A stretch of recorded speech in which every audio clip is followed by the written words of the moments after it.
PM Shri പദ്ധതിയിൽ ഉൾപ്പെടുത്തേണ്ട സ്കൂളുകളുടെ പട്ടിക കേരളം ഉടൻ കൈമാറില്ല. ധാരണാപത്രത്തിൽ ഒപ്പുവെച്ചെങ്കിലും പദ്ധതി നടത്തിപ്പ് നടപടികളിലേക്ക് കടക്കേണ്ട എന്നാണ് ഇപ്പോൾ വിദ്യാഭ്യാസ വകുപ്പ് തൽക്കാലം തീരുമാനിച്ചിരിക്കുന്നത്.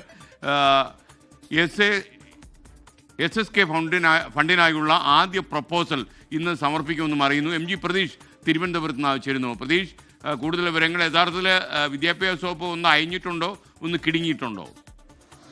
Good morning.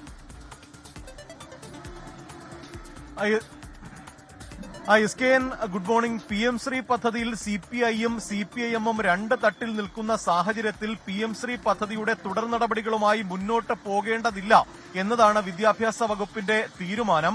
കേന്ദ്രം ആവശ്യപ്പെട്ടാൽ ഇക്കാര്യത്തിൽ തുടർ നടപടികൾ സ്വീകരിക്കാമെന്നുള്ള ഒരു നിലപാടിലേക്ക് വിദ്യാഭ്യാസ വകുപ്പ് എത്തിയിട്ടുണ്ട്. SKN പറഞ്ഞതുപോലെ തന്നെ കടുത്ത ഒരു നിലപാട് CPI എടുത്തതോടുകൂടി തന്നെ ചില അയവുകൾ ഇക്കാര്യത്തിൽ വിദ്യാഭ്യാസ വകുപ്പ് വരുത്തിയിട്ടുണ്ട്. സാധാരണഗതിയിൽ PM ശ്രീ പദ്ധതിയുടെ ധാരണാപത്രത്തിൽ ഒപ്പുവച്ചാൽ സ്കൂളുകളുടെ ചുരുക്കപ്പട്ടിക തയ്യാറാക്കി ആ ചുരുക്കപ്പട്ടിക കേന്ദ്ര മന്ത്രാലയത്തിന് കൈമാറണം. പക്ഷേ ആ ചുരുക്കപ്പട്ടിക നേരത്തെ തന്നെ വിദ്യാഭ്യാസ വകുപ്പ് തയ്യാറാക്കിയെങ്കിലും ആ ചുരുക്കപ്പട്ടിക ഇപ്പോൾ കേന്ദ്രത്തിന് കൈമാറേണ്ടതില്ല എന്നതാണ് തീരുമാനം.